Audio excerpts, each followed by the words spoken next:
Hello, I'm Scott Bogey here with Trent Miller ahead of his fight against Marcus Nash on the 30th of August. How are you doing today?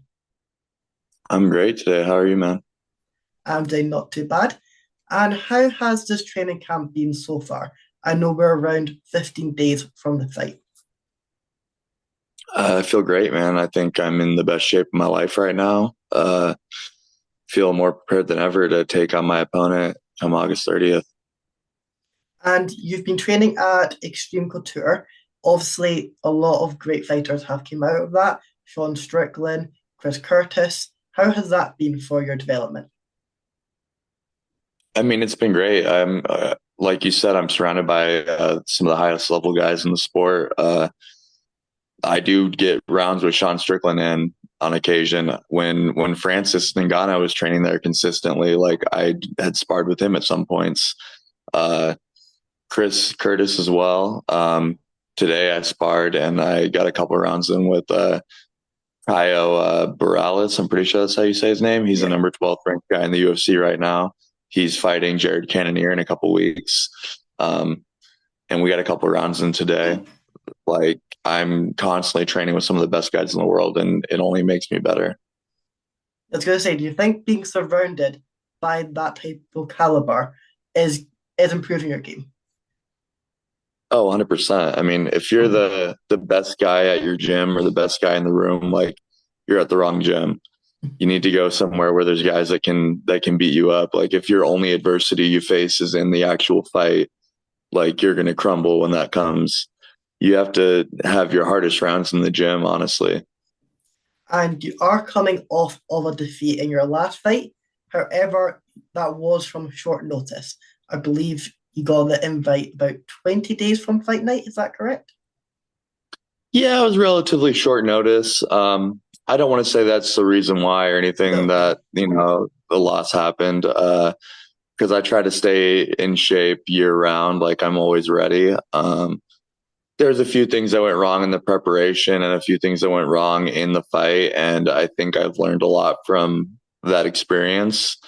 And I still feel like I can beat that man that I lost to in that fight in there. But this is one of those sports where you make a mistake and that's it. Like it's not like a football game where you Yeah. can mess up, they score a touchdown and you can come back. If they score that touchdown, that punch that rocks you, it's really hard to come back from usually, it's not Yeah. like a lot of other sports. You can't afford mistakes. And I got caught, got rocked, tried to recover on the ground, and then got caught in a submission. Things happen.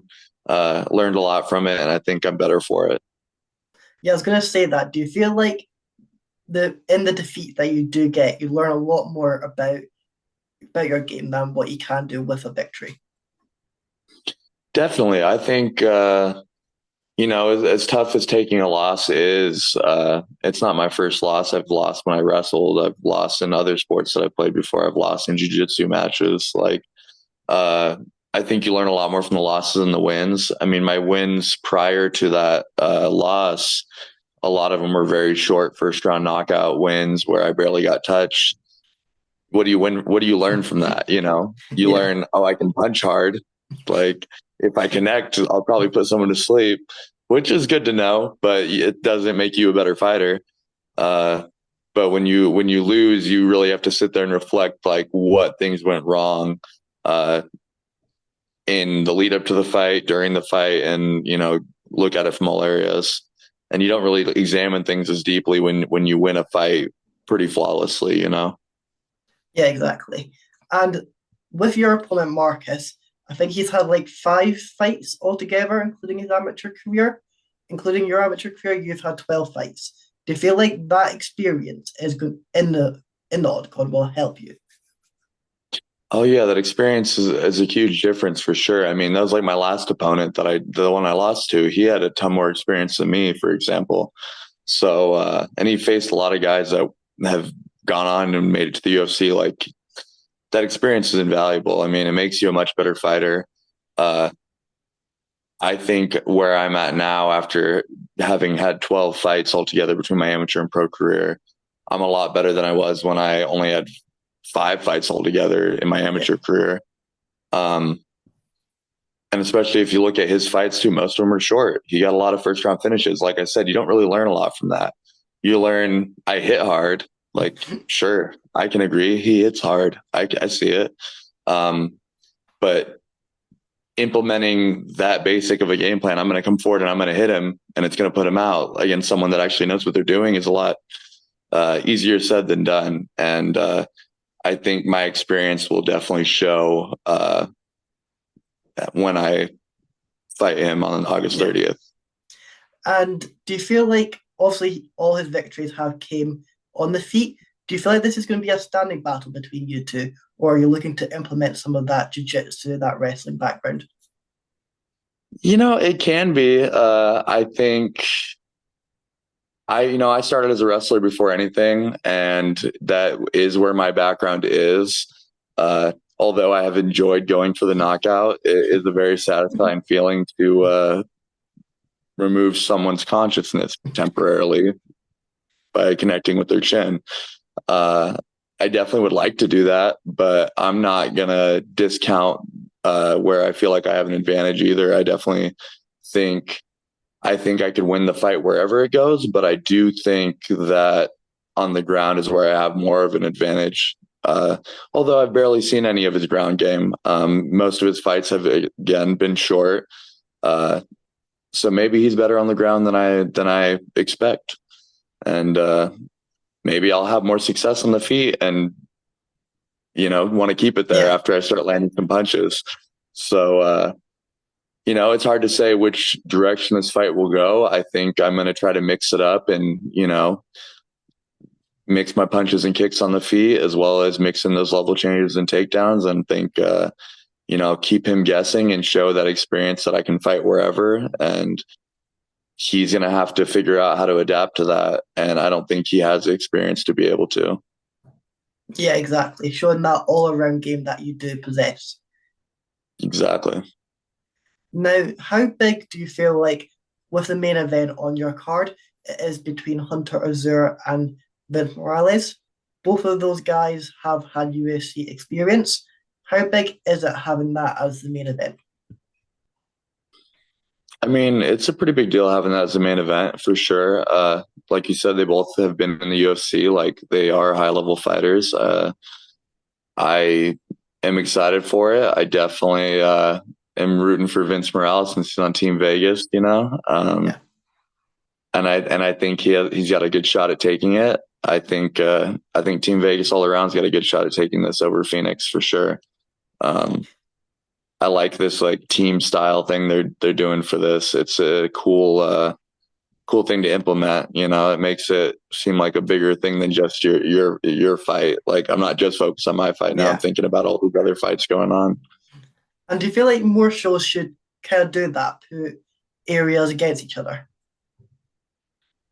Yeah, I mean, it could be cool. The problem is, I don't think more shows should do it necessarily because then it kind of takes away from the uniqueness Yeah. of this one show doing it.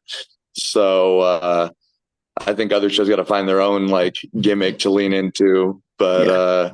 I do like this aspect with the coach versus coach, team versus team, city versus city.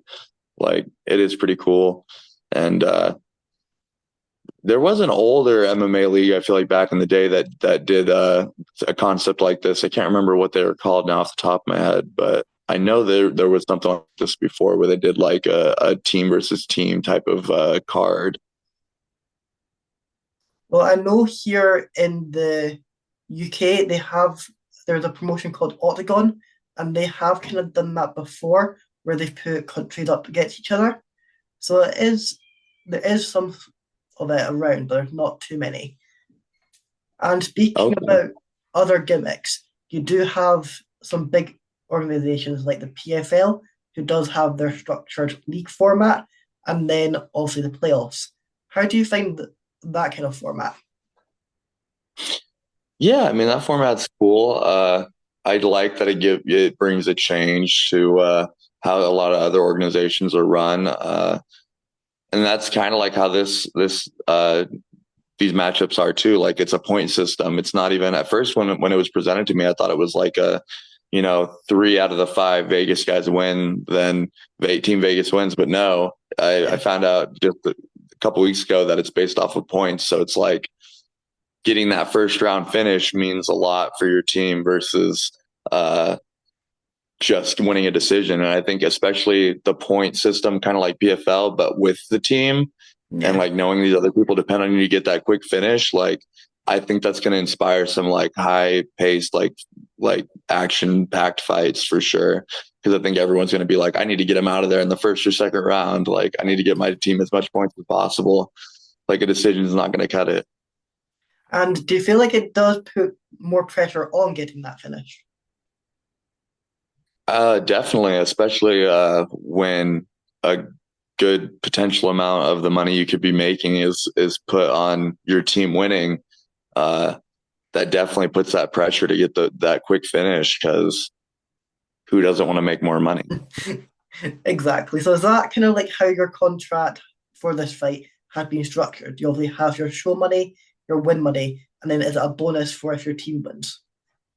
Yeah, so the team wins, then the team that wins gets extra 50K split amongst the five people on the team. So that's more than my show money and everything is. So I definitely want Team Vegas to win. It means a lot to me if Team Vegas wins to get that bonus for sure. And it's just also representing your place as well, and not just your fight itself is representing your state. Now, how how are you getting there? Are you getting going over there a few days before the fight, or when are you traveling over to Arizona for this? Yeah, I haven't figured out all those details exactly yet. They haven't bought our flights or anything yet.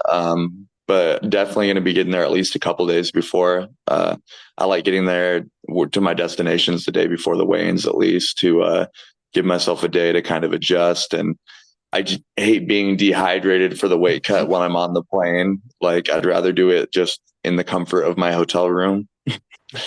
So I don't like really going there the day of the weight cut. I'd like Yeah. to go there the day before, at least give myself a chance to settle in a little bit before I have to put myself through some suffering trying to make weight. And when do you normally start this wake up process?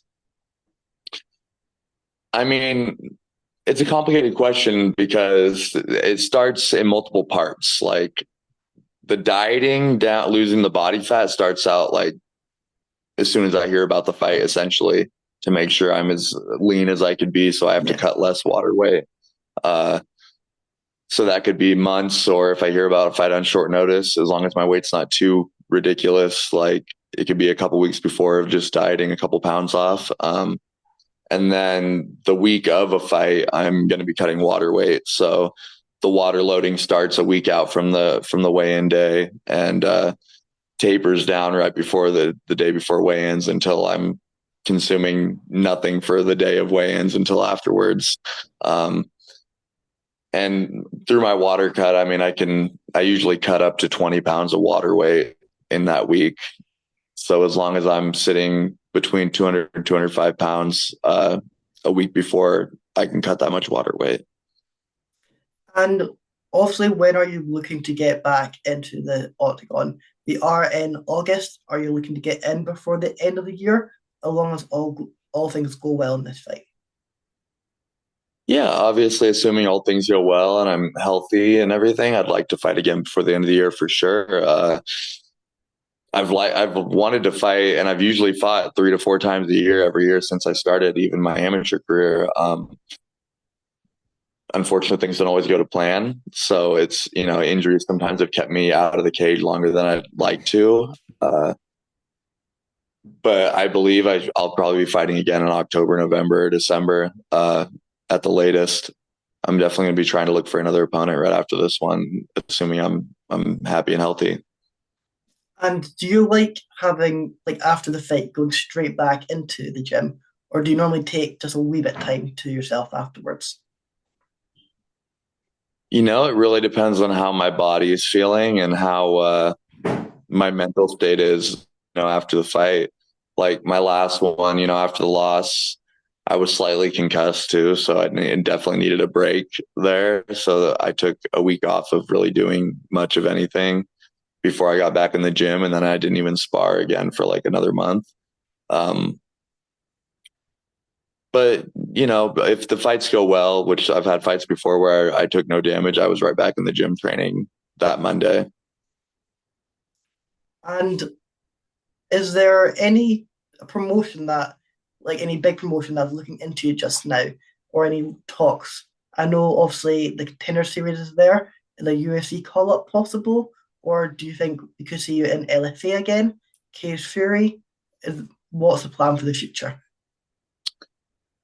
I kind of let my manager handle that. I definitely, have a goal to make it to the UFC one day.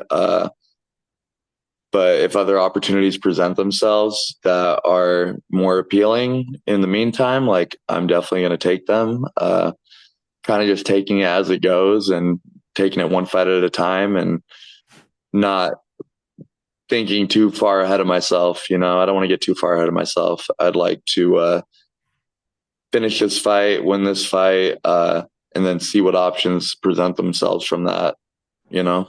Yeah, exactly. And you have got the caliber as well, because all your victories have came by way of finish in your pro career. How much do you value that? Man, like at the end of the day, a win's a win. Yeah, Uh, as long as I win the fight, that's all that matters. I haven't necessarily been looking for first round finishes, but it just has kind of happened.